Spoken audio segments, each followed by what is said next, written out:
Cody Gakpo scored and cried. Liverpool's star, days after announcing he's about to become a father, thought he had just sent Morocco home. He was wrong. What happened in the next 25 minutes in Monterrey will be replayed for years.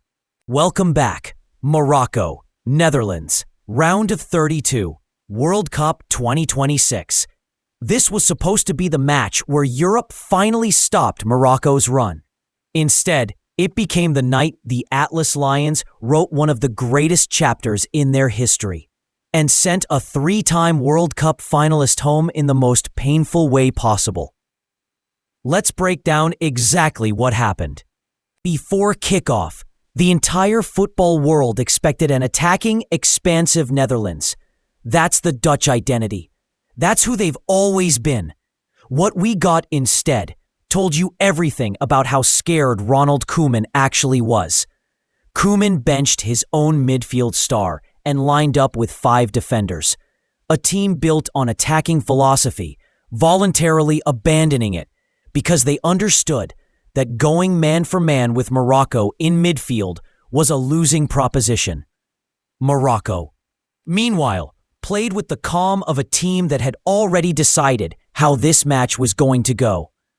Mohamed Wahabi's side controlled the rhythm from the opening whistle, pressing high, dictating territory, forcing Netherlands into a defensive shape they clearly weren't comfortable holding for 90 minutes. In the opening period, Morocco should have been ahead. Neil El Ainaoui glanced a header off an Achraf Hakimi corner that looked destined for the net, only for Bart Verbruggen to produce a reflex save that kept Netherlands alive. Minutes later, Verbruggen was called into action again, tipping a vicious Hakimi strike over the bar. Morocco were the better side. Full stop. The story of this match for long stretches was Morocco creating and Verbruggen standing in the way. Then, in the 72nd minute, everything changed in an instant. A Netherlands goal kick found substitute Wout Weghorst, whose flick header released Crescencio Somerville in behind. Somerville surged forward, drew the last defender, and slid the ball across to Cody Gakpo. Gakpo finished. Netherlands led. And the celebration that followed wasn't just about the goal. Days earlier, Gakpo and his partner had announced they were expecting their first child. The emotion on his face as his teammates mobbed him was real, raw, and human. For a moment, it looked like the story was going to be about Netherlands surviving the toughest test of their tournament. Morocco had other plans. This is the moment that will be replayed in Morocco for generations. Stoppage time. Netherlands seconds away from closing this out and sending the Atlas Lions home. Substitute Chemsdien Talbi, who had only just entered the match, delivered a cross from the left that was precise, dangerous, and perfectly weighted. And rising above everyone in the box was Issa Diop. The center-back glanced a header into the net that completely silenced a stadium that thought it was already celebrating. 91st minute, unmarked, unbothered by the pressure of the moment. It wasn't just an equalizer. It was a statement.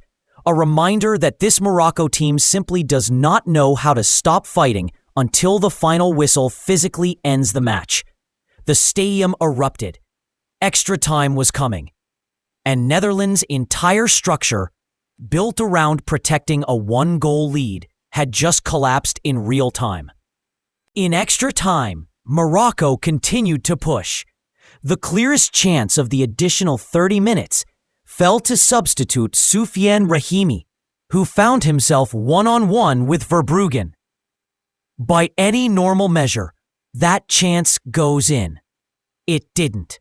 Verbruggen produced what is now being called the save of the tournament so far, somehow getting a touch on a point-blank effort to keep Netherlands alive for the second time in the match.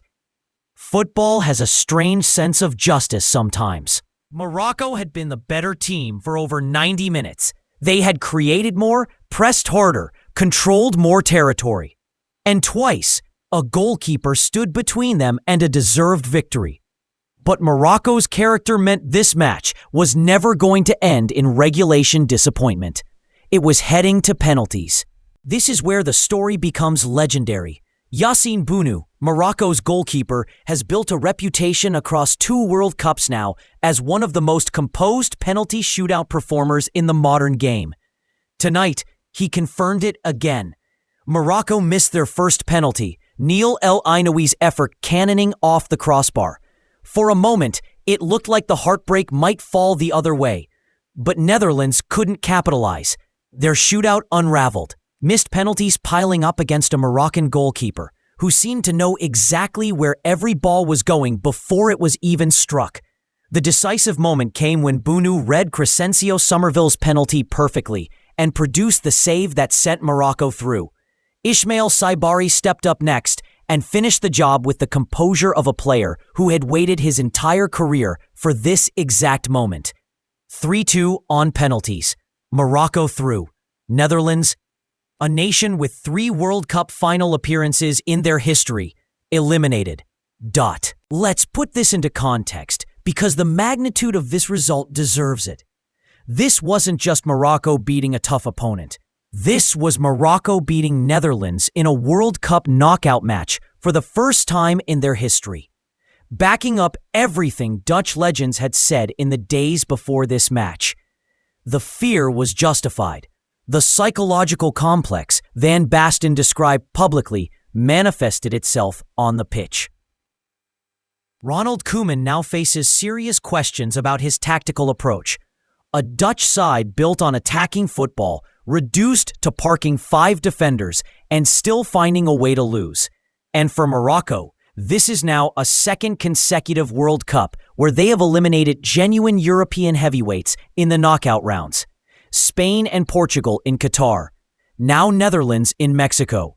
This is not a cycle anymore. This is an identity.